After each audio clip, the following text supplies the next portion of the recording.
se cumple prácticamente ahora el día 21, dentro de 3 días, un año de que falleció mi padre en Ibiza, y bueno, pues hemos querido, este mes se organizan 3 homenajes, de alguna manera tratamos de que su memoria perviva, ahora que no está, y no solo que perviva, sino que incluso su llama se incremente.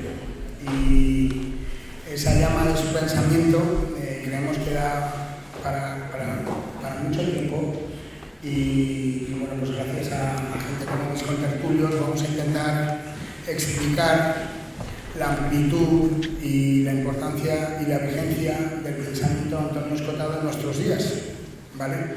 Yo soy su hijo, pero actúo aquí como un lector suyo, como un seguidor suyo, como un hijo suyo. Y bueno, pues sin más preámbulos, voy a preguntar a mis contertulios un poco acerca de mi padre. Y bueno, porque ¿quieres empezar alguno en particular? Tenemos que romper el dedo, lo voy a romper contigo, Sergio. Vale, pues el que está sentado. Sergio, sabes que suele llevar una cámara, una máscara, perdón, no te la has querido poner hoy, sabes que me gustas con la máscara. Pero bueno, así es más sincero y no hay ningún tipo de filtro, ¿no? ¿Cómo conociste a Escotado, Sergio? Bueno, ya te lo he contado antes, pero me imagino que forma parte de la disposición esta. Yo a Escotado lo conocí, yo creo, como mucha gente que lo ha conocido estos últimos años, que fue a través de vídeos en YouTube, que es donde luego, además, yo pues empezaría mi empresa y todas estas cosas que salieron con un tío blancuetero. Yo recuerdo que a Escota lo conocí como en un momento de transición, en un momento en el que yo me estaba replanteando mis propias creencias ideológicas, todo lo que venía arrastrando desde que prácticamente era un chaval. Yo siempre había sido una persona pues muy de izquierdas, no era un militante, pero era una persona que estaba más o menos siguiendo un poco la atracción y el flow de las cosas. Casi era una cuestión estética, ¿no? Durante esos tiempos ser de izquierdas. Y yo recuerdo que vi un vídeo de tu padre en el que hablaba de por qué odiábamos al capitalismo cuando el capitalismo nos había salvado. Empezaba así, el título era una cosa así. Yo en ese momento ya estaba empezando a descubrir también otros autores que me llamaban la atención, empezar a escuchar ponencias de Jordan Peterson, era cuando estaba sucediendo toda esta cuestión en Canadá con lo de Bill C-16, entonces ya tenía como más o menos la mosca detrás de la oreja. Y tu padre, yo recuerdo que cuando vi ese primer vídeo sí que contribuyó un poco a destruir esas creencias que todavía tenía perfectamente arraigadas, y que de repente una persona que sabía construir muy bien las ideas y lo que quería expresar con ellas, pues prácticamente podemos decir que acabó de rematar, ¿no?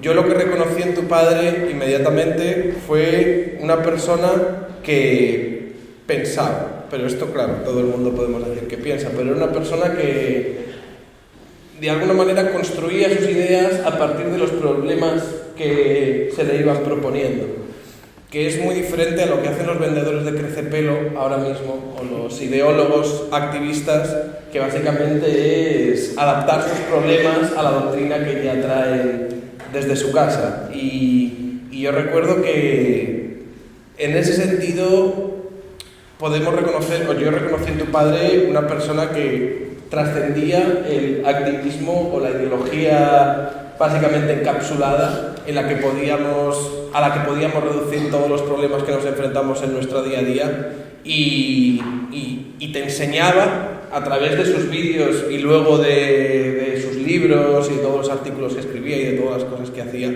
pues a replantearte la forma de ver las cosas, y sobre todo de enfrentarte a problemas muy complejos que ahora tristemente pues está muy de moda reducir a eslóganes, y eso es. Así fue como conocí a tu padre, Jorge. Vale, no vamos a seguir un guión normal. Entonces yo ahora pasaría a Fernando, porque tú no le conociste por las redes, ¿verdad? No, claro.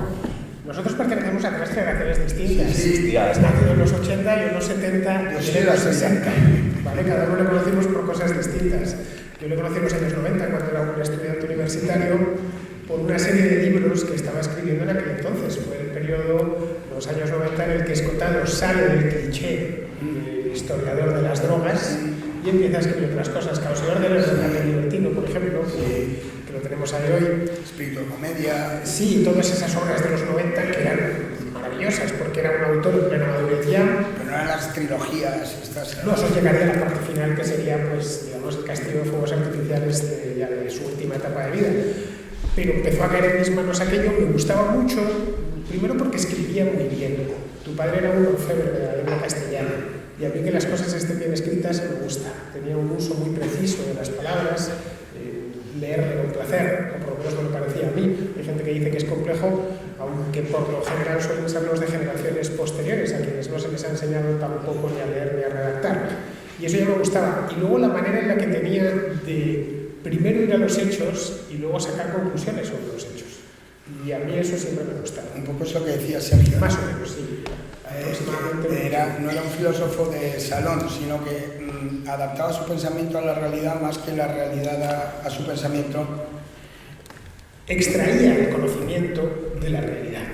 El filósofo, por regla general, y esa es la razón por la cual yo no gasto mucho tiempo leyendo filosofía, construye un castillo en el aire. Este filósofo, en principio, puede serlo cualquiera.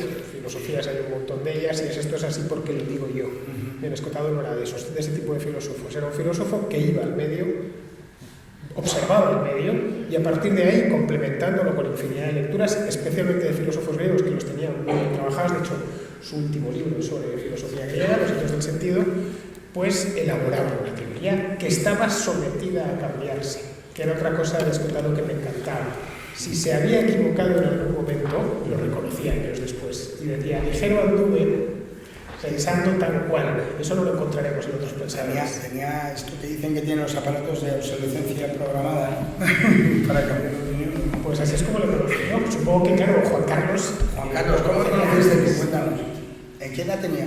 Bueno, yo conocí su obra hace muchos años y lo conocí a él personalmente hacia el 2015, es decir, relativamente tarde.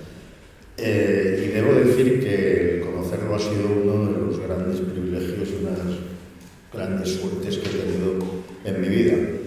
Cuando, en fin, recuerdo de joven discutiendo en Barcelona con amigos que estábamos leyendo a la vez la historia general de las drogas y horas discutiendo sobre el tema. Luego tuve una epifanía cuando leí su obra Caos y Orden. Para mí esa lectura fue fundamental, porque Caos y Orden o sea, no podías leer eso y seguir viendo el mundo o tratar de analizar el mundo como antes de leerlo. Sí se había escrito sobre la teoría del caos, pero nadie había cogido esto y lo había puesto sobre la mesa como el elemento sin el cual nunca entenderás la sociedad, ni la economía, ni muchas otras cosas.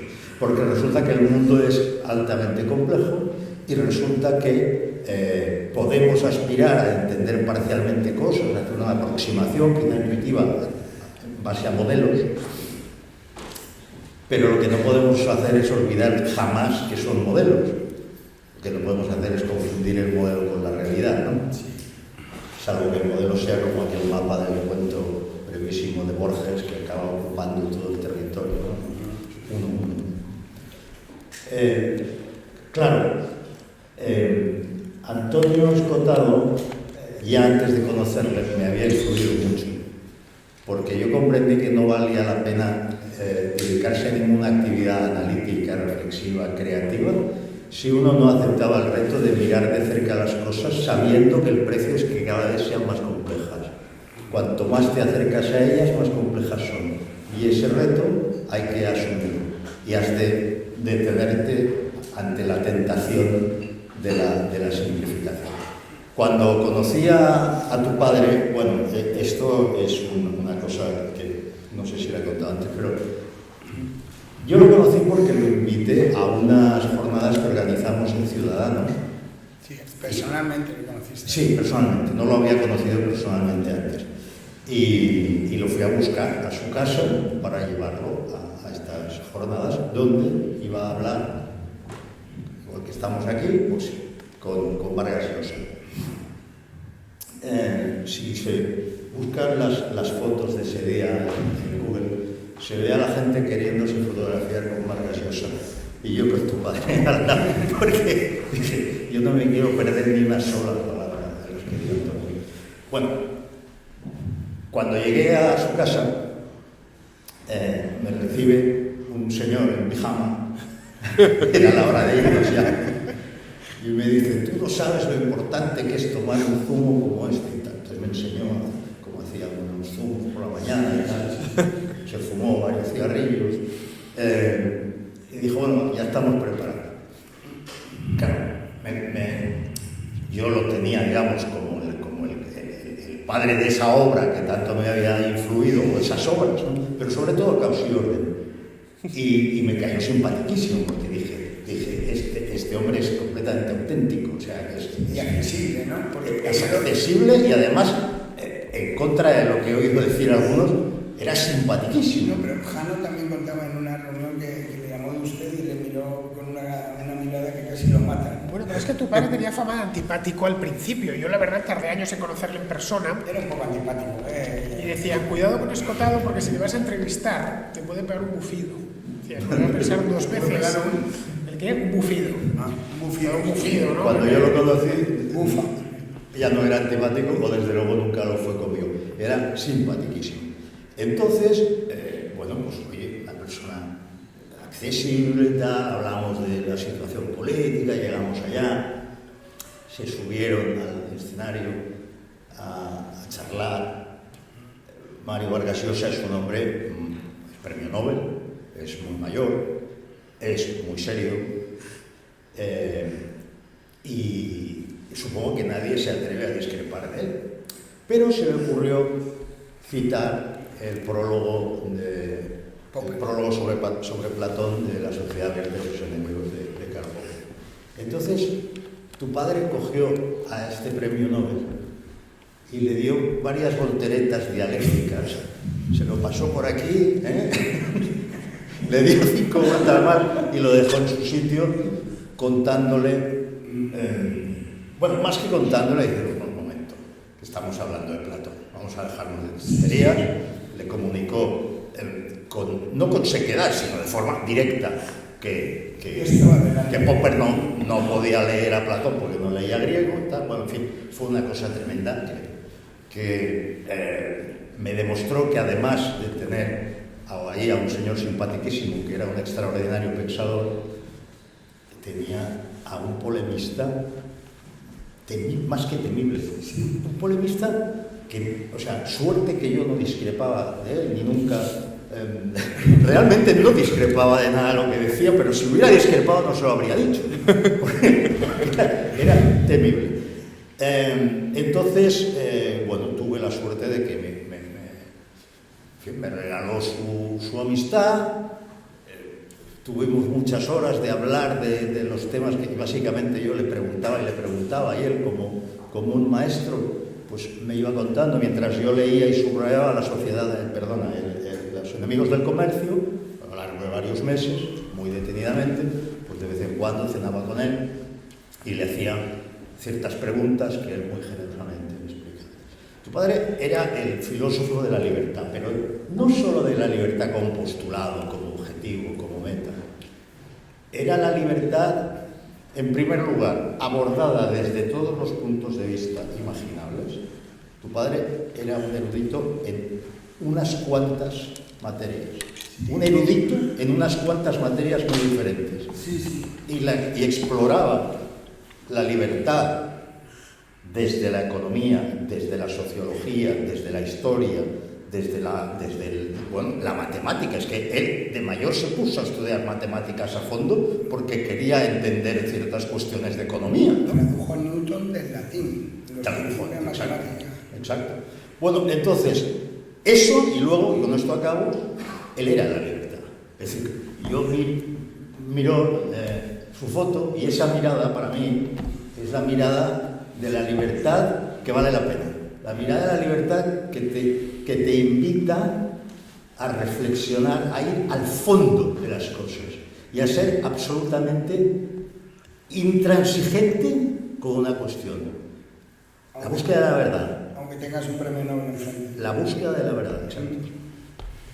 Bueno, así lo conociste, luego conseguiste hacerte amigo un poco, vosotros también lo conocisteis luego. A mí, a partir de lo que ha dicho él, me ha recordado una anécdota también, creo que fue la segunda. La primera vez que lo traté fue para hacer una entrevista para el canal, que estaba súper intimidado yo cuando fui, y recuerdo que nada más llegar me dijo, estábamos hablando algo del gobierno, estaba él hablando algo del gobierno, y de repente me miró y dice, ¿y tú qué dices? ¿Qué va a pasar ahora? Y yo me quedé como ahí, no sé, yo he venido a preguntarte a ti, yo sé lo que... Y estaba muy intimidado, pero la segunda vez, que ahí lo pasé mal, la verdad, porque veníamos, fui contigo y con otro amigo y demás, y habíamos quedado para cenar, y nos lo encontramos en casa, que estaba en calzoncillos, corriendo como por la casa, fue muy divertido, y luego fuimos a cenar y yo lo tenía sentado a mi lado, y había mucho ruido, y además tu padre tenía una cadencia al hablar que a mí me medio costaba y demás, y recuerdo que él me contaba cosas que seguro que eran interesantísimas, y yo le miraba, no le entendía por el ruido y por la forma que tenía de hablar, y me quedaba con... Claro, había la pausa de que ahora te toca hablar a ti, y yo me quedaba así, y era como de... sí. Y yo decía, seguro que ahora mismo está pensando este tío es gilipollas, le acabo de decir claves buenísimas sobre no sé cuántas cosas y me está viendo con cara de tonto. Y desde entonces siempre pensé, Escotado se piensa que soy un inútil. No creo que eso. Yo sé que entrevista tú y yo juntos. Sí, luego le hicimos una entrevista... Un año antes de morirse. Sí. Por a través de internet. En Ibiza, Chata. Estaba en Ibiza, nosotros en Madrid, a raíz de Hitos del Sentido. Pero a él le encantaba el contacto con la juventud, o sea, vosotros le disteis vida, os lo puedo garantizar. Y no solo vosotros. A mí me gustaría preguntar en esta sala, ¿quién tiene menos de 40 años, por ejemplo? Que levante la mano. ¿Cuántos? ¿Verdad? ¿Y la habéis conocido por las redes o por sus libros? Por las redes, claro. Entonces, lo que pasó con Escotado es que era un escritor bastante conocido, o de culto, por así decirlo, dentro de la universidad, la academia, no sé si esto me está copiando un poco. Y luego yo os veía a vosotros, y la verdad que tanto tú como Villanueva y algún que otro youtuber hacéis un trabajo formidable de culturización de la sociedad. O sea, yo no sé la gente que hay en este auditorio, pero yo soy adicto a vosotros. Sí, vale, sí. Y entonces fue cuando, en base a vernos a nosotros, digo, voy a intentar hacer un canal de YouTube con mi padre, a ver qué pasa. Y entonces traté de reunir lo que había disperso, que había mucho disperso. Pero es que la red hizo justicia con Antonio Escotado, porque hasta entonces no se había hecho justicia con él. Los periodistas o le ignoraban o le tenían como este anormal, excéntrico de las drogas. Era eso, la figura de Escotado era eso, en la prensa, ¿vale? Si sacaba algún libro, tenía alguna otra reseña, bueno, él publicaba en Espasa ya a partir de los 90 y mal que bien pues tenía que aparecer en algún periódico, pero no se le daba demasiada cancha. Cuando ya decide escribir Los enemigos del comercio, que lo hace en 3 volúmenes, sale el primero en 2008, claro, él se declara partidario abierto del capitalismo, que eso es anatema. Es anatema en nuestra clase intelectual y a partir de ahí ya se le ignora de nuevo y se le hace el vacío más absoluto, que le pilla además a él ya jubilándose o recién jubilado en esa misma época. Con 65 años. Y es la red la que la rescata. Claro, porque bueno, que tenemos a este tipo. Sí, las redes le rescatan, pero él defrauda por un lado a la gente que le seguía como lector de Historia General de las Drogas, que ahí se le había visto como un liberal, no, como una persona rebelde que iba pues un poco contra el sistema, había estado en Ibiza haciendo el amor y no la guerra, en aquella época que era rojo y quería ir al Vietcong. Entonces cierta parte del sector antiglobalización le había acuñado como maestro. Pero es porque no había leído 60 semanas en el trópico, porque sí. Escotado era un aviso. 8 años antes. Él escribe un libro en el que deja claro cuáles son sus derroteros intelectuales. En 60 semanas en el trópico se va a observar por qué un país es pobre y otros países son ricos. Lo que te decía antes de ir sobre el terreno. A mí que no me cuenten historias de la teoría de la dependencia y de no sé qué. Yo me voy a ir a pasar un año entero en un país del tercer mundo con cualquiera, si fue a Tailandia, con una historia personal muy interesante por detrás, un viaje a Tailandia, pero bueno, se va allí y se pasa un año observando con una mobilete la causa y la riqueza, las causas de la riqueza y la pobreza sudeste asiático. Correcto, y entonces, bueno, ahí tú ves cómo Hayek sale por los poros de esa obra. Es decir, este hombre está avisando que está en otra sintonía. Y que va a cambiar de pensamiento. Pero es que no lo habían leído. Es más, él va allí y envía en esa época una columna al País. Creo que era La Semana. Sí. El año 2000 fue, creo. O Diario 16, que acaba de... No, Diario 16 había cerrado ya, se lo estaba enviando al País. Y no se habían dado cuenta. Y es en 2008 cuando se lo descubren y dicen, caray, que este tipo se ha hecho de derechas. No es de los nuestros. No es de los nuestros. Se ha hecho de derechas. Vamos a hacerle el vacío. Le hace el vacío a la academia, le hace el vacío a la prensa. Caray, acude la red en tu auxilio. Y luego tiene otra cosa escota que hace que muchos se enfaden seriamente, y es que ha creado escuela. ¿Cuántos filósofos hay en la universidad sin escuela? Toda la vida. Esto es muy interesante, porque si él hubiera sido, digamos, si hubiera tenido un poquito de falta de honradez, un poquito, habría hecho un sistema filosófico, porque lo podía hacer. Pero lo Es podía que hacer. faltaba tenerlo, y ahí en realidad en sustancia lo explica. Claro, pero es que, vamos a ver, no quiero decir nombres, pero es igual. Pero todos sabemos hace de mucho quién tiempo está que hablando. nadie pierde un sistema filosófico. Uno de los problemas para tener un sistema filosófico es que para meter el mundo dentro de tu sistema tienes que ser muy erudito. Fíjate, antes he hablado de áreas de erudición de tu padre y no he citado el derecho, que era doctor en derecho, y no he citado la filosofía, que es Maestro de ajedrez. Claro, pero escucha, la filosofía, empezando por la metafísica, o sea, lo más duro, lo más nuclear. Su tesis es ensayo sobre la filosofía de la religión de Hegel. Exacto. Apasionante. Bueno, lo de Hegel, a mí Vamos, que era muy técnico. me habría gustado poder seguir sus argumentos del Hegel, hablaba mucho y probablemente había un límite en el que no le seguía. Pero aún así yo aprendía el rigor, aprendía el imperativo personal de querer conocer. Tu padre, cuando tenía muy pocas fuerzas físicas, pero muy pocas ya, era un hombre apasionado, curioso, quería seguir aprendiendo. Pero, corrígeme, Juan Carlos, era apasionado en su forma de ser, pero miraba la vida con desapasionamiento. Sí, pero tenía verdadera pasión por vivir, y era vital. Y esa vida la quería para seguir entendiendo, para seguir comprendiendo el mundo. O sea, eso, lógicamente, es lo que le daba esa fuerza vital. Y se cometió, es decir, yo hasta el último momento quiero saber. Y seguí leyendo, y ahí dedicaba y consagraba, hombre, a la trilogía, que es la que le hará pasar a la posteridad. Yo creo que esta, teniendo obras maravillosas, esta es la que le hará pasar a la posteridad, por la amplitud y el sistema de etiqueta y la ambición de la obra. Me dedica 17 o 18 años de su vida, quiere decir que la empieza, no sé, con 60 o 61 y claro, la acaba ya con 70 y muchos. Y entonces él ve como la obra, decís que bueno, que no se ha conocido mucho, hombre, hay mucha gente que ha leído los amigos del comercio. Pero no lo dice, claro. Mucha gente, y vamos, en todo caso, gente influyente en las ideas, en el pensamiento. No se puede ignorar esta obra. Y fíjate lo que él escoge.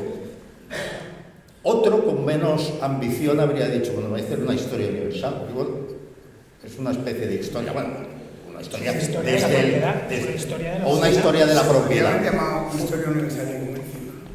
Pero tú fíjate, él lo que se propone es explicar cómo la fobia a la propiedad y a los intercambios es una condena que ha ido siguiendo al hombre a lo largo de la historia y que cada vez que reaparece acaba en sangres, masacres, crímenes, pobreza, miseria. Y claro, hay un problema ahí, que es que el inmediato precristianismo es pobrista. El cristianismo La santa pobreza. es Yo pobrista. creo que el término pobrismo, que me acuerdo que tú lo mencionaste en el homenaje, Fernando, es de Escota. Sí. O sea, Y es esencial. Es un hallazgo, ¿no? Porque tú, el pobrismo es la teoría del pobre, del santo pobre, ¿no? Que el pobre como es pobre tiene razón, o el pobre como es pobre... Tendrá en el cielo el paraíso que no tiene la tierra. Sí. Y serán los y siendo últimos pobre, se pondrán los primeros. Exacto. Entonces, bueno, eso, que seguramente tiene una explicación escatológica, que los teólogos dirán, y estoy seguro de que la tienen, ha tenido consecuencias terribles. Hay otras formas de pobrismo. O sea, yo no soy de los que dicen el comunismo es directamente hijo del cristianismo, no, ni mucho menos. El comunismo es un ateísmo obligatorio, es un ateísmo militante.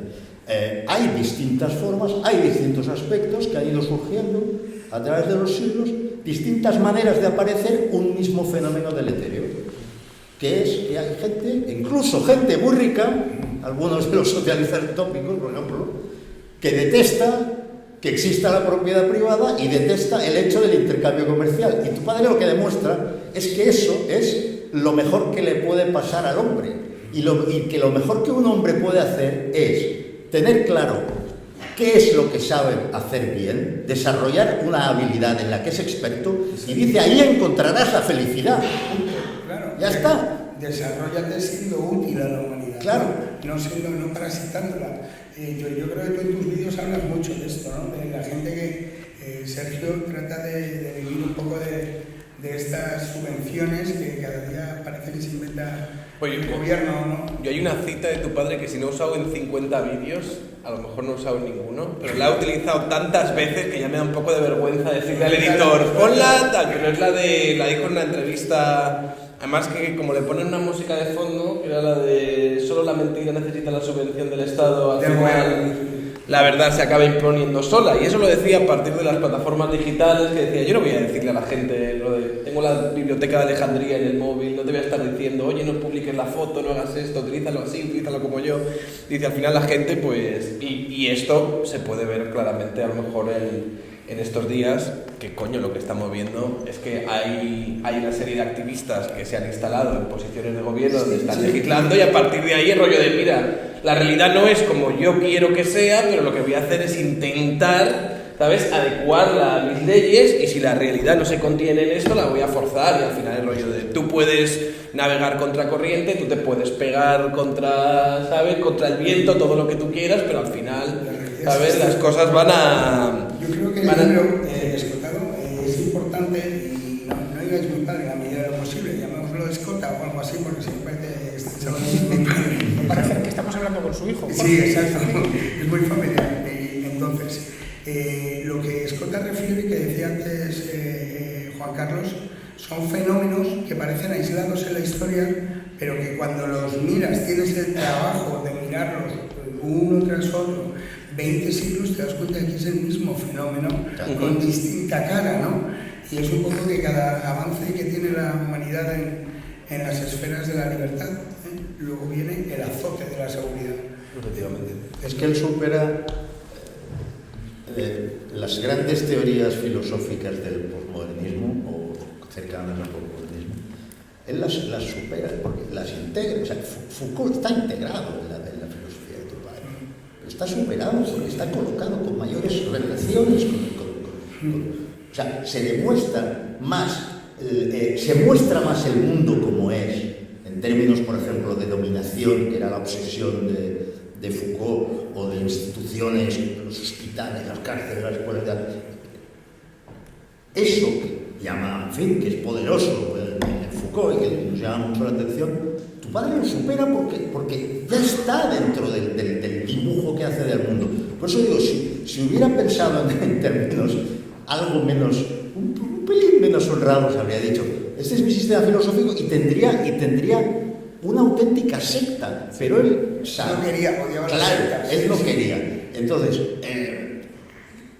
yo no puedo desligar todo esto, que para mí es importantísimo a nivel intelectual y a nivel moral, como ejemplo de conducta, no lo puedo desligar de su persona, porque para mí es lo mismo. Es decir, el Escotado que leí antes de conocer a Escotado ya me parecía familiar, porque tiene una forma de escribir se te hace, sí, es música, se te hace familiar. El que conocí luego era él, integraba al que conocía, y el que he leído después de su muerte es como si le estuviera viendo. Hitos del sentido no solo es el maestro, es el maestro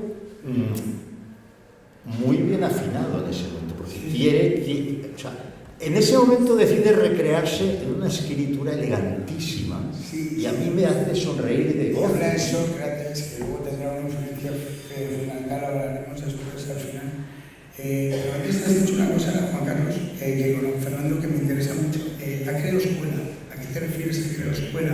O sea, ¿habrá seminarios en las facultades? ¿Escuela? ¿Habrá conferencias? ¿La tienes delante?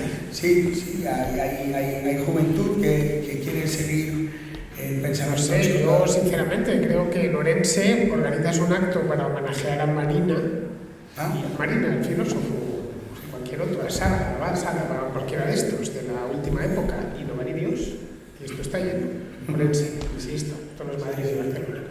Pero eso es crear escuela. Es que tu canal de YouTube no hace más que ganar seguidores y los vídeos se siguen viendo, es que los libros se siguen vendiendo, es que hay mucha gente que le siguen, es que se busca inspiración en él, porque Escotado es muy amplio. Esto que decía de García Lorca, ¿no? De tardar en nacer si es que nace un español tan claro, tan rico de aventura, ¿no? Pues se puede aplicar perfectamente a tu padre, porque combinaba teoría y praxis. Es decir, tú tienes libros como Mi vida privada, que lo escribieron pues hace poco, o 60 semanas en el trópico, que son historias personales. Y dices, bueno, este tipo ha bajado a la obra y lo ha visto y lo ha vivido. Es como su historia general de las drogas, más lo de los venenos, más tal. Dices, bueno, sabe de lo que está hablando. Primero no me está tratando de moralizar, está tratando de entender. Es lo que decía Marx, de los filósofos han tratado de entender el mundo y de lo que se trata es de cambiarlo. ¿Vale? Bien, tu padre trataba de entender lo que es de lo que debe hacer cualquier intelectual, porque esto es como es. Ya está. Marx, por supuesto, no entendió nada. La tesis undécima sobre Feuerbach. Correcto. Entonces, no entendió absolutamente nada, pero luego vamos a cambiar un poco a la medida de mis prejuicios. Y seguimos en esa línea. Hay que cambiar el mundo como sea. Lo voy a cambiar en función de mis propias locuras y de mis propios desvaríos. Pero si lo estamos padeciendo en España en nuestros días. El problema cuando intentas cambiar el mundo también es que necesitas... Sobre todo cuando no lo has entendido. Es decir, lo que comentaba antes Juan Carlos, en caos y orden, lo tremendamente compleja que es la sociedad humana. Sí, que ante esto un poco vaticinaba lo que iba a suceder luego, ¿no? Con el metadata... Bueno, Internet todavía no había aparecido en escena. Eso es un síntoma de humildad. Es decir, realmente nuestra sociedad tiene unos vínculos tan complejos, son tal cantidad de interacciones, trillones de interacciones por minuto, que ¿cómo pretendemos ordenar esto? Y menos mediante mandatos coactivos, que es esencialmente lo que te va a... El orden de la orden, decía. El orden de la orden. ¿Cómo vamos a poderlo hacer? ¿Quién puede ser tan arrogante como para pretender ordenar la sociedad humana entera de arriba a abajo? Bueno, pues arrogantes hay un montón y los va desgranando uno a uno en estos tres libros. Bueno, el resultado ya lo hemos conocido, además te lo va poniendo desde el principio, ¿no? Todas las experiencias, desde la de los cátaros en el siglo XI hasta los bolcheviques en el XX, han terminado como el Rosario de la Aurora. Y siempre asistidos por la misma buena voluntad, por un lado, de no, esto se va a acabar. Yo conozco, yo dispongo de la información. No dispones de la información. No oyes muchas veces a los políticos, especialmente a los que están en la extrema izquierda y la extrema derecha, que creen conocer los deseos de todo el mundo. Sí. Que es una cosa fascinante. Sí, yo me acuerdo, él decía, la utopía, ¿no? ¿La utopía cuál es la utopía? Aquí, si estuviéramos, todos nos pusiéramos a pensar un poco, ¿qué pensamos? Un mundo en que no haya dinero, nadie trabaje, todos vayamos cantando por la calle, por la mañana pintemos un cuadro, por la tarde fabricamos un coche, un infierno, por la noche sería un infierno. veamos una película. Él decía, la utopía no es solo imposible, es inmoral, en el sentido que es muy embriagador el aroma de todas estas ideologías, ¿no? Que son en el fondo antihumanas. O sea, la marxista o la utopía directamente de Tomás Moro, de Campanella, todos estos libros que se hablaban de un mundo que no existe. O sea, todas las utopías son distopías, todas las utopías desconocen la naturaleza del hombre. Y es increíble que a estas alturas, que está ya demostrado, es así, todavía se utilice como una palabra bonita, esperanzadora. Pero yo creo... la utopía es un desastre. La utopía anuncia crimen y miseria. Ojalá no hubiera dinero, ojalá no hubiera que trabajar. Y después, bueno, es que si no hubiera que trabajar, si no hubiese dinero, seríamos caníbales. Pero la historia es que nos atraen esos espejismos. Estamos continuamente... ¿Sabes? Es como las polillas que van a la luz. Al final, cuando a ti te ofrecen una solución o una doctrina que más o menos enmarca todos los problemas que tú puedes más o menos divisar, en ese momento es muy difícil. Fíjate, yo recuerdo, tío, cuando apareció Podemos, recuerdo una frase que tuvo Melendi, pensadores aquí de gran nivel, pero yo lo escuché y dije, hostia, porque el tío, claro, salía Podemos y decía, no, claro, nosotros no vamos a pagar la deuda, vamos a hacer esto, vamos a hacer tal, y todo el mundo tendréis un sueldo mínimo, interprofesional, va a ser la hostia. Y Melendi dijo una entrevista y dijo el tío, joder, es que yo no sabía que las cosas eran tan sencillas, pero la verdad es que sí que, o sea, estos que están diciendo aquí, tío, todos nos están diciendo como cuentos complejos, no es que la economía, no es que esto no es tan fácil, te está vendiendo un crecepelo barato, y este decía, no, la solución que está ofreciendo este señor es plausible y tenemos todos que perseguirla porque mira qué fácil es. Todo el mundo te está engañando diciéndote que todo es difícil cuando mira lo que te está diciendo este señor, lo fácil que es, vamos con este señor.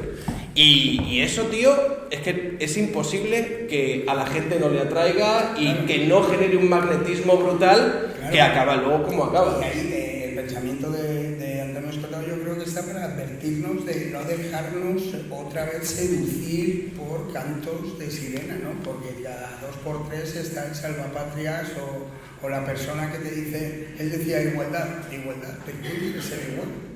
¿Quién quiere ser igual? Sí. O sea, yo quiero ganar el mismo dinero que tú, Juan Carlos, quiero trabajar lo mismo que tú, quiero tener pero el mismo... Es que basta con leerlos, es que lo recoge de una forma tan exhaustiva. Y dice además que la corriente eléctrica existe gracias a la desigualdad de polos, o sea que sus propias teorías no tienen un reflejo. Es que la física. El igualitarismo, digamos, es la interpretación bastarda de la igualdad liberal, que es igualdad ante la ley, que es necesaria para que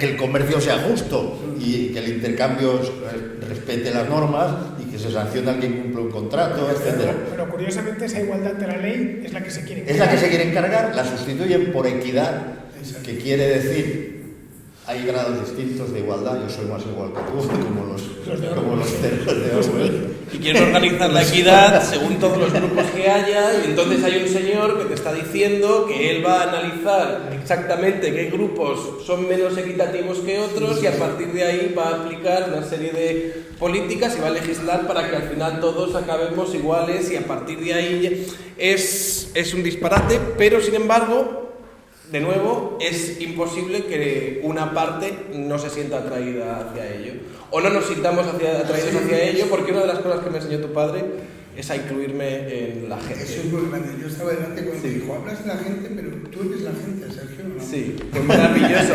No, a partir de ahí cambió mi perspectiva no es coña. Se lo dije el otro día a un chico que me entrevistó, el rollo de, es que yo con tu padre, la primera vez que le entrevisté, estaba yo ahí intentando parecer que no estaba nervioso y todas estas cosas y que sabía un poco de lo que estaba hablando, y le pregunté, en plan, es que la gente, cuando dice tal, porque la gente al final, y me dijo, ¿tú qué pasa? ¿Que no estás ahí? ¿Que no formas parte de nosotros? ¿O qué es eso? Y claro, te enfrenta a la arrogancia de pensar que tú no estás dentro de esa masa que tiene sus sesgos y tiene sus debilidades y te pone frente a un espejo. Es más, en la última inflamación que hemos tenido de igualitarismo en España, que ha sido la de Podemos, obviamente, tu padre se bajó de nuevo a la arena y hizo un debate con Pablo Iglesias, una persona que se ha reproducido una y otra vez en clips, que le pasó por encima. Yo estaba como monedero al lado, me acuerdo, vigilando que luego no manipularan la entrevista. Y él estaba haciendo lo mismo también. Estábamos los dos con una grabadora y luego emitieron bien la entrevista, pero hubo ahí, yo cuento esto a la audiencia porque le puedo divertir, Pablo quería hablar de historia general de las drogas, no de enemigos. Pero claro, tenía ahí delante, tenía que decirse que lo que él defendía básicamente se parecía al nazismo, porque eso es aquello que puso tan nervioso a Pablo Iglesias, la comparación entre comunismo y nazismo, no sé si os acordáis.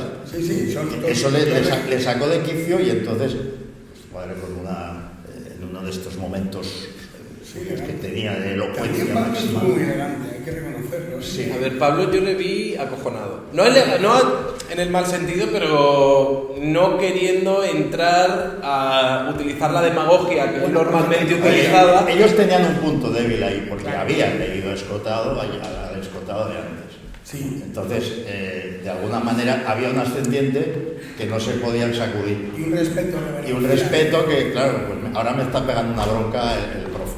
Y eso es la reacción que tuvo.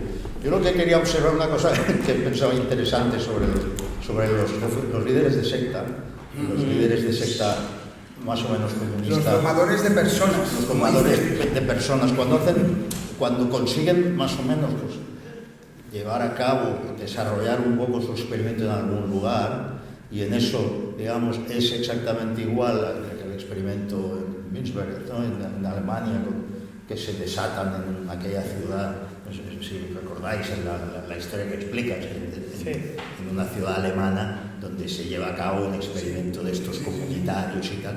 Pues desde ahí hasta los de ahora tienen un común denominador, que el líder de la secta dispone de todas las mujeres que quiere. Y de la pasta de los... Pero eso por supuesto. Pero, ¿qué modelo hay? Es decir, ¿qué ejemplo y qué modelo existe en alguien que se alza como líder sobre la base de que él tiene el derecho a disponer sexualmente de las sectarias? Pues la Edad Media, el derecho de pernada. Bueno, pues el derecho de pernada sí hay gente. Bueno, el derecho de pernada es un mito, Sí, bueno, en Aragón hubo un poco. Pero vamos, los señores no tenían derecho de pernada y nada de eso. Bueno, allí él contaba que la Edad Media era la edad comunista por excelencia. O sea, realmente la propiedad privada, cuando se ha defendido, ¿no? O sea, cuando estaba la sociedad clerical militar, y luego ya tienes la sociedad comercial, y después ya lo que hay es guerra. O sea, realmente son los burgos, ¿no? Cuando se empiezan a amurallar, cuando le plantan cara al señor feudal y dicen, oye, que yo hago zapatos, que yo hago armaduras, que yo hago pan. Cuando uno desarrolla una habilidad y la hace bien, se intercambia. Exacto. Pero eso sigue siendo válido, es decir, pero su idea no es solo que es útil o que sea bueno, su idea es que te da la felicidad. Es que esto es muy fuerte. Sí, es muy fuerte, pero viene ya de más beber esto, ¿no? Un poco el protestantismo de realizarte en el trabajo. O sea, verlo como algo, aunque ahí es santificar el trabajo, que es un poco ya llevarlo al extremo. Pero sí, yo creo que hay gente, seguramente en esta sala y en cualquier parte, que desearía no trabajar nunca. Entonces yo digo, pues es que seguramente no han encontrado el trabajo para el que han nacido o que les gustaría hacer. O sea, realmente si trabajas con desidia, con desgana, pues no trabajas.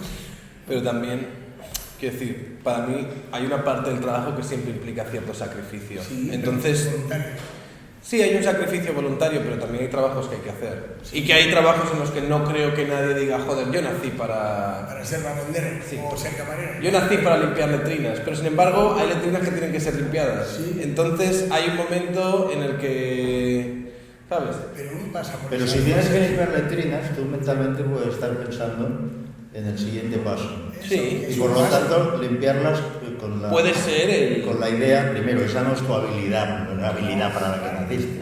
Pero lo que él dice es, tú desarrollas unas pericias exclusivas en algo y ahí, haciendo ese algo, eres feliz.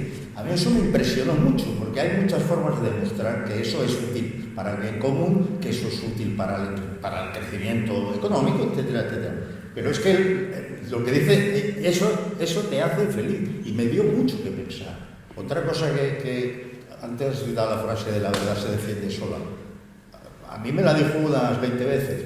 Siempre que hablando sobre política del momento, española, llegábamos a un punto de pesimismo. ¿Qué se puede hacer? Entonces me decían, pues decirlo, formularlo, porque la verdad se defiende sola.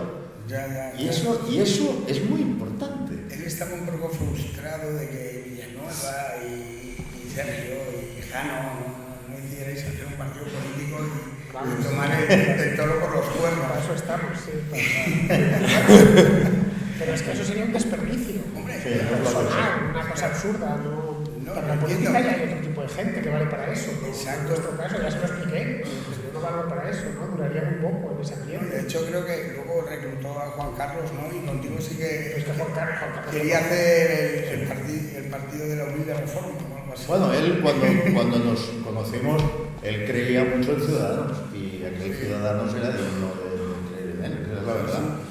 Luego, pues a lo mejor hay una fatalidad que puede ser mala suerte o puede ser simplemente que Fernando tenga toda la razón del mundo y para la política tienes que estar dispuesto a una serie de renuncias, para empezar, intelectuales, no tanto morales como la gente cree, intelectuales.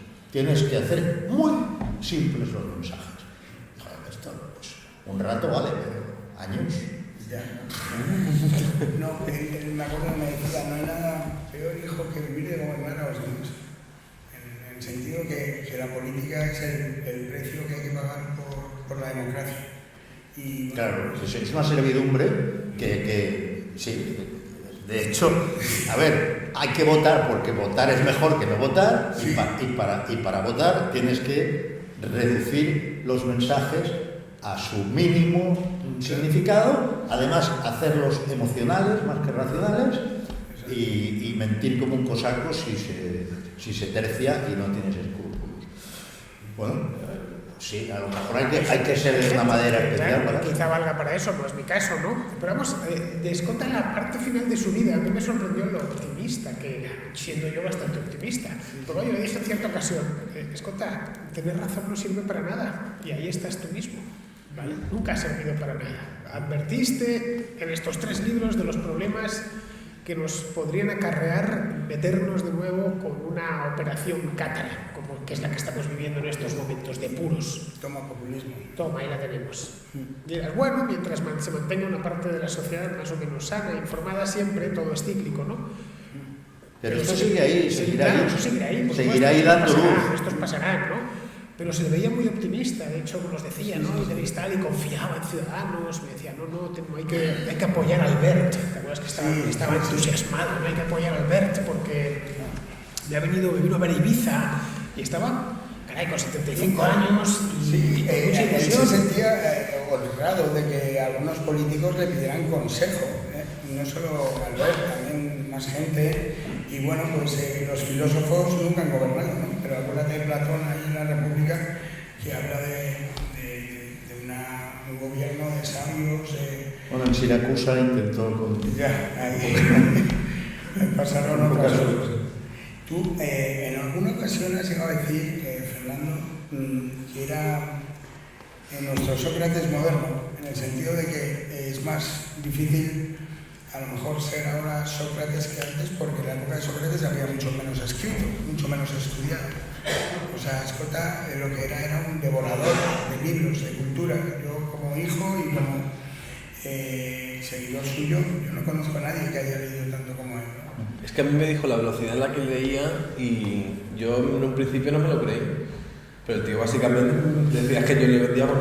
Pero es que yo le envidiaba más la capacidad de observar que tenía que la de leer, lo de leer, pero la capacidad de observar ante cualquier cosa, si la observaba, la analizaba, le daba una vuelta y luego te la explicaba. Pues yo he visto tal cosa, de ahí que sus libros sean entretenidos, porque casi siempre los fundamenta en observaciones previas, ¿no? El caso, si voy a su obra seminal, ¿no? La historia general de las drogas. A ver, yo voy a escribir sobre las drogas porque sé lo que es esto. Entonces, sobre la experiencia me voy a informar y empieza a estudiar medicina, empieza a estudiar biología, bueno, todo lo que rodea el hecho mismo de la droga. Es asombroso. Sí, pero primero, antes de hablar del LSD, he probado el LSD. Claro.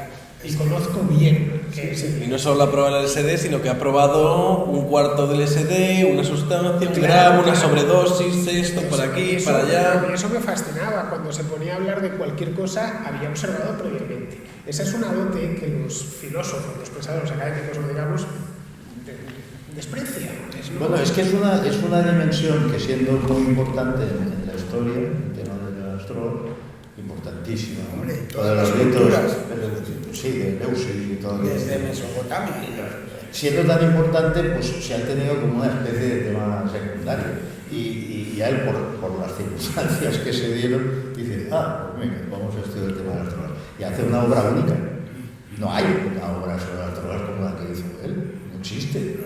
O sea, entonces, por supuesto, esa pasará a la historia, pero la que va a pasar a la historia dando orientación e iluminando a la gente es esta. A los jóvenes que habéis dicho que conocéis escotado por YouTube, que está muy bien, porque ya es escotado, o sea, YouTube, pero ya es él hablando y Nivel y siempre es dos, bueno, ¿no? Sí, pero os parecerá que lo que os propongo es muy duro. Os aseguro que os va a compensar con creces. Son unas 2.000 páginas. Nada, sí. Unas 2.000 páginas. Esto es- No solo os recomiendo que lo leáis despacio. Os recomiendo que lo leáis despacio, subrayando lo importante, y luego lo volváis a leer, y luego lo volváis a leer. Y entonces digo, qué pesadez, no, qué pesadez no. Será como si hubierais adquirido superpoderes. Porque sí, créeme. No, yo sé lo que dices porque fui el editor del tomo 3 y cuando me leí los 3 tomos también iba por la calle como si tuviera superpoderes.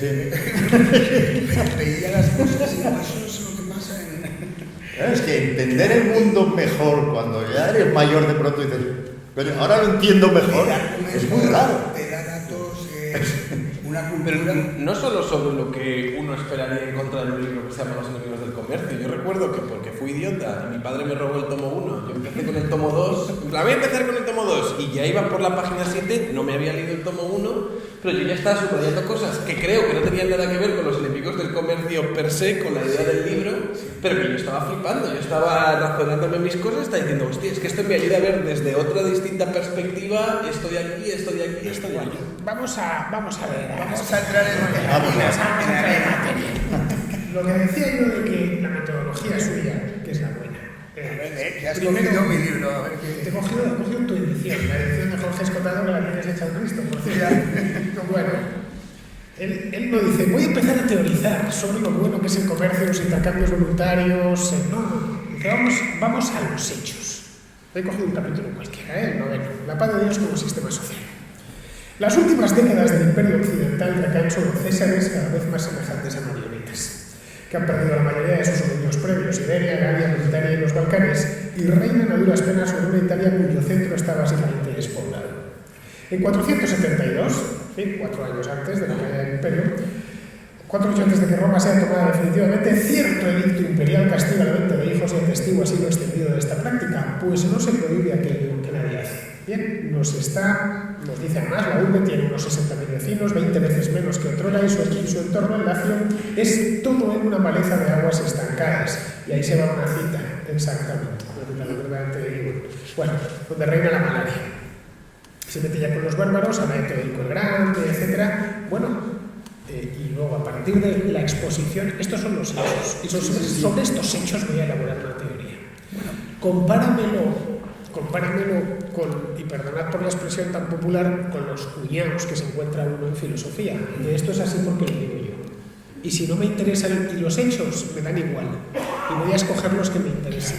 Vean los hechos, evidentemente no puede estar en el año 472 porque no estaba vivo, pero si tienes las fuentes, tienes documentos, puedes ir a saber cómo era el mundo en aquel entonces. Aunque vosotros ya lo sepáis, quizá los jóvenes no solo fue a los hechos puros, sino que se propuso no adjetivar. O sea, estas 2.000 páginas están escritas Pero no sin todas, no todas. Si un puñetero objetivo No, que se da. alguna vez hay un adjetivo, pero no valorativo. Sí, sí. El adjetivo quiere que algo era rojo, pero Parte de no la es valorativo. Y neutralidad. es dificilísimo escribir así. O sea, a mí me contaba que a veces se quedaba clavado. Es que no puedo decirlo. Y pasaban horas. A mí lo que Hasta me, que lo veía que me algo. encanta cuando le leo a veces y bueno, puedo profundizar, es decir, es que esto que te estoy contando no es una opinión, Claro. son hechos. Y entonces, pues incluso con tu novia o con tu amigo le comentas algo, dices, eso piensas. Pero no, eso no lo pienso, eso es así. Eso es. Es así. Entonces, mi padre no tenía opiniones en muchas cosas, simplemente tenía la verdad de los hechos. Vamos. Claro, él, cuando hablas de la Edad Media, él sobre todo se centra en la Alta Edad Media, que es un periodo en el que no se pueden hacer cumplir los derechos de propiedad, Y oscuro. en el que por lo menos la porción occidental del continente ha quedado severamente despoblada, las ciudades han desaparecido, Los caminos. en los caminos sí se han cubierto de maleza, vamos, que son por algo se le llaman los siglos oscuros, especialmente los Pirineos para arriba, ¿no? Bueno, dice, en aquel momento de lo que se apodera de Europa Occidental es la barbarie, y la primera víctima es que prácticamente desaparece el comercio. Y empieza a poner casos tomados de las fuentes. Tal caballero en Suabia no tenía para comer, pero como era caballero no podía trabajar, porque trabajar estaba mal visto entre los caballeros. Y entonces al final tuvo que entregar a su mujer para poder sobrevivir. Estas cosas. Sí, La vuelta al trueque explica muy bien la génesis del dinero y para qué sirve. Esto de no entender bien el dinero y cómo se forman los precios es otro de los errores más comunes Sí. y que cimentan las malas ideas. Donde empiezan, no, es que ahora que estamos en un periodo inflacionario, bueno, si vamos al Mercadona y resulta que la leche está 30 céntimos más caro que hace 3 meses, pues es tan fácil como que venga Yolanda Díaz y obligue por decreto a que baje. Claro. ¿No costaba la leche 90 céntimos? Pues que la baje por el A lo que artículo cuesta, 33 a lo que a cuesta. 50. La ignorancia de la complejidad. Debería Correcto. valer siempre lo mismo. Oye, si es tan fácil, ¿por qué no se hace? Entonces llega Yolanda Díaz y al final, impresionada. Bueno, se ha puesto Yolanda Díaz porque es paisana vuestra. Si no hubiera dicho otra, pero vamos, cualquiera, ya sabéis, ¿no? Llega y baja y fija los precios. Y a la vuelta de 2 días no hay leche en el supermercado. Y no han entendido. ¿Por qué? Porque no han entendido previamente cómo se forma un precio. Pero se han empeñado en explicar a la gente que ellos son capaces de decir lo que valen las cosas. Exacto. Pero es que no se han detenido antes en saber por qué las cosas valen lo que valen. Es que las cosas valen lo que tú estás dispuesto a pagar por ellas. Claro, el tema utilitario. Esto él insiste mucho y yo creo que deja definitivamente desautorizado el marxismo porque demuestra con Que no existe fechas, la hechos, personas y tal, que cuando llega el momento de desarrollar la teoría del valor del trabajo, que es esencial para entender la doctrina entera del marxismo, Marx no lo puede hacer. Y no lo puede hacer, y dice el maestro, no lo puede hacer porque sabe que no es verdad. Entonces se muere y le deja miles de papelitos con una letra elegible a Engels para que... Claro. O sea, le deja el muerto nunca mejor dicho y tiene que elaborar una teoría que ya el autor ya comprobó que era falsa. Sí, lo de las clases no lo dejó claro. Y bueno, antes de pasar a que la gente, si quiere, nos haga algunas preguntas, yo quería comentar una cosa que hablaba el otro día con un amigo, que es el origen del término estajanovista. Y Stajanov, pues, era un obrero De los soviéticos. soviético. Hoy ha pasado el adjetivo como a una persona muy trabajadora, ¿no? Oye, no seas tan estajanovista, o tiene una forma de ver la vida estajanovista. Pues bueno, Stajanov lo que pasa es que fue el que más carbón consiguió extraer en un día, por unidad de tiempo. Y bueno, pues era un héroe en Rusia. Lo que nunca se ha dicho es que ganaba lo mismo que el que extraía la mitad. Lo cual es un mal incentivo para sacar carbón. Bueno, es tampoco entender el salario. Nos vamos a poner cuando dicen, ¿por qué vamos a subir el salario mínimo? Porque Estás a ganas más, favor, porque ganas más. no estás a favor de que suban el salario mínimo a la gente. Yo estoy encantado de que a la gente le suban el salario. Pero ya puestos, ¿por qué no lo ponemos en 6.000 euros? Sí, bueno. No sea esto. Pero claro, no sea pero esta- si es que esta es la reducción al absurdo. Si no afecta, ponlo a 6.000 euros. Claro, si no Entonces afecta- dice, no, entonces sí afecta. Pues ¿cuál es el punto en el que empieza a afectar? Ahí A ver, está. cuéntamelo y demuéstrame por qué. Y que no puede ganar lo mismo Stajanov que una persona que es un vago. O sea, no puedo. Pero es injusto. No, Stajanov era el clásico dispositivo propagandístico típico de la Unión Soviética. Era como Pavlik Morozov, ¿no? Este que denunció el padre. Y que le mataron y tal, era un niño héroe. En el caso de Stajanov era perfecto porque era, ¿veis cómo mediante mandatos emanados desde arriba conseguimos que se extraiga 7 veces más carbón? Ahí tenéis el modelo. ¿Veis cómo sabemos nosotros más de lo que sabríais vosotros? Porque tú sacarías 2 saquitos de carbón si no fuese porque yo te he puesto un modelo al que tienes que seguir. Evidentemente era solo propaganda. El orden de la orden, en términos de Escotado, el orden de la orden que en Ucrania provocó el Holodomor. Correcto. La muerte de millones y millones de personas. Eso por querer controlar lo complejo desde arriba. Y que provocó que el mar de Aral lo secase. Por ejemplo. Y ya está. Porque había un mar ahí. Yo todavía en los 80, en los mapas había un mar. Y desapareció en los 90. Y nunca más se supo de él. Un mar de Aral, el segundo lago más grande del mundo, ¿no? Claro. Yo recuerdo los mapas todavía. Bueno, pues esto fue porque venía desde arriba. Bueno, ya sabes, la naturaleza está equivocada. Lo decían. ¿Qué es eso de que vayan los ríos y desagüen en mitad del desierto? Sin embargo, la URSS está financiando a los verdes alemanes, como luego se ha sabido. Cierto, efectivamente. Pero claro, en cuestiones a lo mejor no críticas, sí que cuando aquí suben el salario mínimo y luego el Banco Nacional de España les dice, oye, que esto ha generado miles de empleos que se han perdido, ahí pueden decir, son miles de empleos, no son millones de empleos, podemos decir que el Banco Nacional de España son unos o negarlo, miserables, o prohibirlo. O bueno, ahora, fíjate, el ejemplo que ha venido esta semana que estábamos hablando antes en la comida y que ha sido la comidilla todos estos días con la ley que han hecho ellos, de la ley de protección de libertades sexuales del solo sí es sí, todo esto, y de repente, al tocar una pequeña cosa, lo que habéis dicho antes de la fractalidad, de repente has cambiado elementos dentro del Código Penal que han hecho que X personas que tú no querías que saliesen de las cárceles o que se les rebajase la condena ahora mismo están saliendo. Y entonces ahí lo que tú tienes que hacer, no, es que los jueces están conspirando, es que esto es así, es que por aquí, es que por allá. Eso también es muy soviético. En la Unión Claro. Soviética, claro, había colas. Cuando había problemas era sabotaje. Siempre había sabotajes por todos los lados, ¿no? Y siempre había agentes de la CIA. Es que son postmarxistas ya. Claro. No son marxistas, pero sí son postmarxistas. Pero eso es una cuestión de totalitarismo. Yo tengo la razón. Si las cosas no funcionan es porque algo estáis haciendo mal o algo estáis saboteando o algo así. Pero es que yo parto de la... Volvamos a escuchar. Vamos, que después esta sala creo que está alquilada a alguien que no queremos hacer esperar. Sí. Que si alguien tiene alguna pregunta o quiere profundizar algo, decir algo sobre Escota, que nos lo cuente. Yo quería...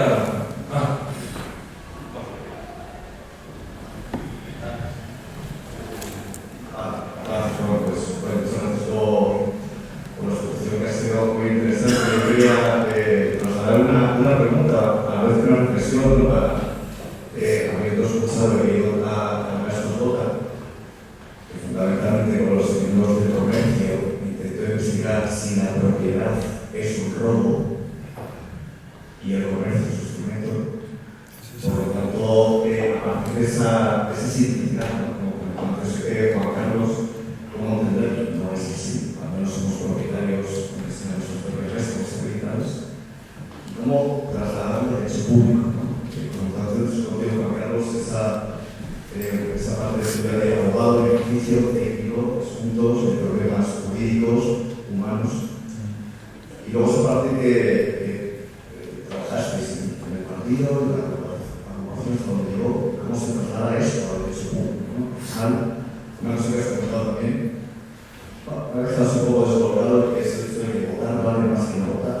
No lo sé. Bueno, yo podría comentar que votar, si es por votar, yo he ido a votar y he votado muchas veces por una cuestión lógica, pero también he votado cosas que me un sobre, pues cuestiones que yo veía, dibujos y favores en el voto. Es decir, cargan igual, el voto no vale absolutamente nada. Al final, ¿cómo se traslada al derecho público el hecho de que seamos contribuyentes, propietarios de nuestras responsabilidades, más allá de nuestro dinero, de nuestras propiedades, para que realmente no seamos muy desiguales? Es una cuestión de equidad, ¿no? Por así decirlo. Y creo que hay herramientas, al menos creo que hizo un intento, y está, y donde estuvo, que nos ha dado, escoltado en la escuela de verano, en 2018, decía que se sentía secuestrado, retenido, que no es verdad, no estamos retenidos incluso para prestarnos todo, ¿no? Los dadores de poder en todo. En ese sentido, el punto es un trasladado al derecho público. Pues fíjate que la historia que él hace de la propiedad es una historia moral de la propiedad, que eso digamos, no es baladí, eso te obliga a leer su obra con unas gafas diferentes. Y naturalmente ahí siempre está el juego de lo individual y lo social, que obviamente para Escotado, como es evidente, ambas cosas son humanas, o sea, no puedes analizar un ser humano fuera de la sociedad, ni puedes analizar solo la sociedad. Entonces, yo creo que Escotado estaba muy preocupado, creo, lo afirmo, porque eso lo veo con él estaba muy preocupado por Podemos, y sobre todo por Podemos, el tema del nacionalismo caía más lejos. Él consideraba que en España no había extrema derecha y le molestaba enormemente que se usara tanto el logo de la extrema derecha y no se advirtiera que la extrema izquierda estaba desvirtuando la democracia. Ahora, sí valoraba esa democracia liberal y sí valoraba el espíritu de la Constitución. Si él alguna vez había sido revolucionario, no le quedaba ni una gota de revolucionario. Era un perfecto demócrata liberal que quería, obviamente, preservar las libertades y derechos. Se pueden actualizar, se pueden adaptar a los tiempos, pero que básicamente son los del catálogo, los de la lista de siempre, los derechos y libertades fundamentales. Y ya te digo, su preocupación estaba en el caso español, en Podemos, y en el caso occidental, pues iríamos más lejos y no es momento para hablarlo, pero es una lástima no tenerle aquí para preguntarle hasta qué punto. Bueno, yo veo muy deteriorada la democracia liberal en España, la veo tan desvirtuada que ya me creo cualquier cosa, ¿no? Es decir, vuelve la censura. Se plantea que los diarios incluyan, o las televisiones también, una sección oficial como el Nodo. O sea, hay una serie de cosas, la desaparición del principio de igualdad de la ley paulatina, una cosa poco a poco. No sé qué diría él sobre esto, pero creo que estaría preocupado. Yo me acuerdo de la polémica esa que hablamos antes de lo que le preguntó a Julio Otero, ¿no? ¿Hasta cuándo va a durar la discriminación positiva, Julio? En serio, o sea, realmente... Claro, es el problema de ponerte metas imposibles que puedes seguir aplicando lógicas que no tienen nada que ver con la realidad. Claro, si yo digo, no, es que tenemos que conseguir una igualdad cuantitativa de todos los grupos sociales, en todos los ámbitos sociales, pues claro, ese proyecto tuyo probablemente sea irrealizable porque no encaja con nuestra realidad social y la forma en la que nos comportamos las personas. Entonces, a partir de ahí, si ese es mi objetivo y yo a todos os he dicho que esa es la virtud, pues puedo aplicar políticas infinitas y arbitrarias hasta que consigamos algo que sabemos que encima no vamos a conseguir. Eso sí eres honesto. Si realmente te lo crees, pues puedes estamparte todas las veces que quieras. En una entrevista que hice en Sevilla hace unos años, estabas tú, ¿no te acuerdas? Que le dije, bueno, Antonio, y le puse una cámara delante. ¿Qué te parece la corrupción política? Y contestó, estoy hasta los cojones de la corrupción política. Estoy hablando porque tuve esa entrevista que le hice, que ya está, no hablo más, fueron 2 minutos. Con esto porque ya está dicho todo, pues te los diría seguramente. ¿Queréis decir algo más? Vamos. Muchas gracias a los 4 ponentes por esta tarde tan interesante recordando al maestro. Y quería transmitiros lo que algunos espectadores desde YouTube están comentando, porque para los comentarios al respecto, comentando lo que más les admiraba de Escotado y lo que más huella les ha dejado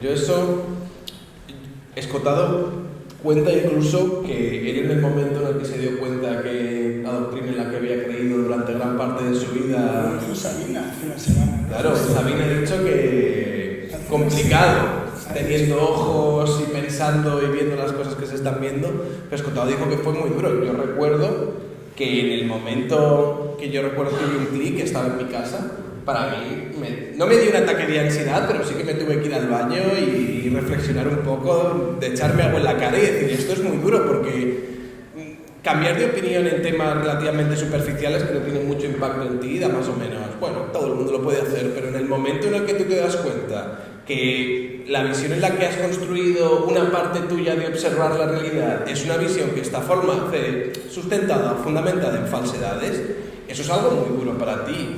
Y destruir eso es matar una parte de tu identidad. Y eso es muy jodido. Y a mí me pasó, teniendo en cuenta que yo no era un gran militante ni nada por el estilo, pero fue muy jodido. O sea, quiero decir, eso le pasa a un Pablo Iglesias de la vida, por supuesto no le puede pasar, pero si le llegase a pasar, probablemente a lo mejor se acaba colgando de una farola o algo así, porque rollo de hostias, tío, ¿qué cojones he hecho? Entonces es algo, o sea... ¿A alguien como tu padre que pudiese reconstruirse a partir de ahí y darnos obras como estas? Hostias, tío, eso tiene un mérito incalculable. Una pregunta más sobre sí. A ver. Gracias por la charla, lo que ha comentado en el pasado muy bien. Y la pregunta era sobre un comentario que hizo Fernando sobre estos delirios que hay ahora mismo con esta cosa de por lo menos fijarle o decir o promover esto de fijarle precios a todo o el incremento del salario mínimo. Yo vengo de Venezuela y esta realidad la tenemos muy cerca. O sea, en mi país cuando aumentaban el salario mínimo, pero no aumentaban por ahí veces no sé cuántas, temblaba porque eso venía con que era muy probable que te fueras a ser más pobre. Hoy en día, en estos tiempos, aquí no dice, creo que hay, no sé, como alrededor de 100.000 venezolanos censados, y también hay muchos, y además tenemos muchos medios donde la información nueva.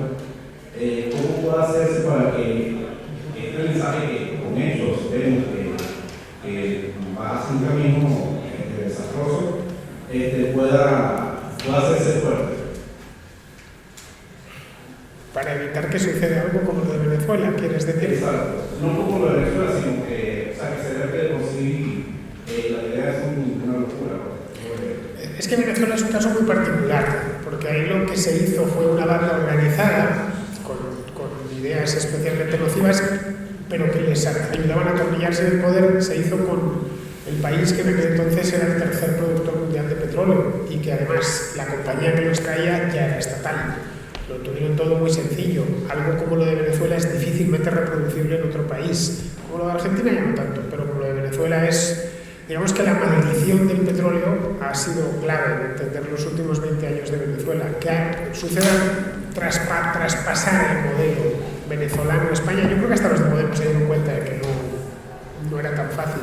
De ahí que lleven ya unos años de peronismo, esencialmente. Han pasado del bolivarianismo al peronismo, que es más ajustado a la demografía del país, los de dónde proviene la riqueza, etc. Pero vamos, que yo no veo que sea fácil imponer algo así. Y respecto a Venezuela, espero que los venezolanos queden abandonados por un siglo después de esto. Del próximo que les venga pidiendo la luna y diciéndoles que, bueno, pues que pueden ser, que no tienen más que confiar en una sola persona y que lo van a tener todo, pues que aprendan, vamos, las generaciones de venezolanos del futuro. Pero vamos, lo de Venezuela no se ha acabado todavía, como bien sabes. Gracias a todos. Nos tenemos que ir, ¿verdad? Gracias.